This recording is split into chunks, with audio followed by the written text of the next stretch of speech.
ପିଲାମାନେ ଆଜି ଆମେ ପଢ଼ିବା ଚତୁର୍ଥ ଶ୍ରେଣୀରେ ଆମେ ଓ ଆମ ପରିବେଶ, ଯାହାର ପ୍ରସଙ୍ଗ ହେଉଛି ସାଧାରଣ ଦୁର୍ଘଟଣା। ତେଣୁ ପିଲାମାନେ ଆସ ଗୋଟେ ଗପଟିଏ ଶୁଣିବା। ଦିନେ ମିଟୁ ଓ ଲିଟୁ ଦୁହେଁ ସାଇକେଲରେ ଯାଉଥିଲେ। ଖୁସି ଗପ କରୁଥିଲେ। ରାସ୍ତା ପ୍ରତି ତାଙ୍କର ନିଘା ନଥିଲା। ହଠାତ୍ ତାଙ୍କ ସାଇକେଲ ସାମ୍ନାରେ ଗୋଟେ କୁକୁରଟେ ଆସିଲା। ତେଣୁ ମିଟୁ ସାଇକେଲଟି ସମ୍ଭାଳି ନ ପାରି ଦୁହେଁ ପଡ଼ିଗଲେ। ହଠାତ୍ ସେଇପଟେ ଦେଇ ତାଙ୍କ ମାମୁଁ ଯାଉଥିଲେ।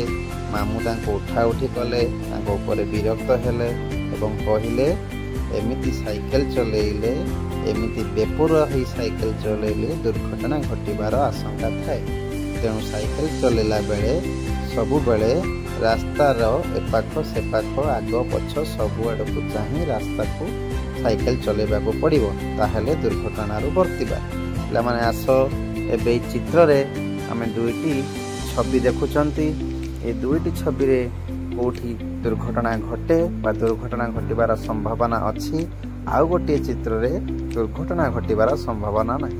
ପିଲାମାନେ ଦେଖ, ପ୍ରଥମ ଚିତ୍ରରେ ଏଠାରେ କ'ଣ ହେଉଛି ନା ଟ୍ରେନ୍ ଆସୁଛି। ଗେଟ୍ ପଡ଼ିଥିଲେ ମଧ୍ୟ ଲୋକ ଓ ସାଇକେଲ ଚାଳକ ଗଳି ଯିବା ଆସିବା କରୁଛନ୍ତି।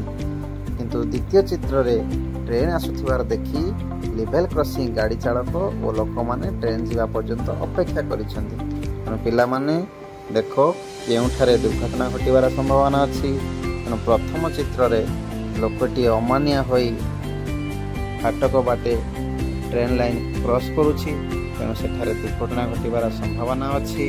ଏବଂ ଦ୍ୱିତୀୟ ଚିତ୍ରରେ ସମସ୍ତେ ଅପେକ୍ଷା କରିଛନ୍ତି, ତେଣୁ ସେଥିରେ ଦୁର୍ଘଟଣା ଘଟୁନାହିଁ। ଆସ ପିଲାମାନେ ଆଉ କିଛି ଚିତ୍ର ଦେଖିବା।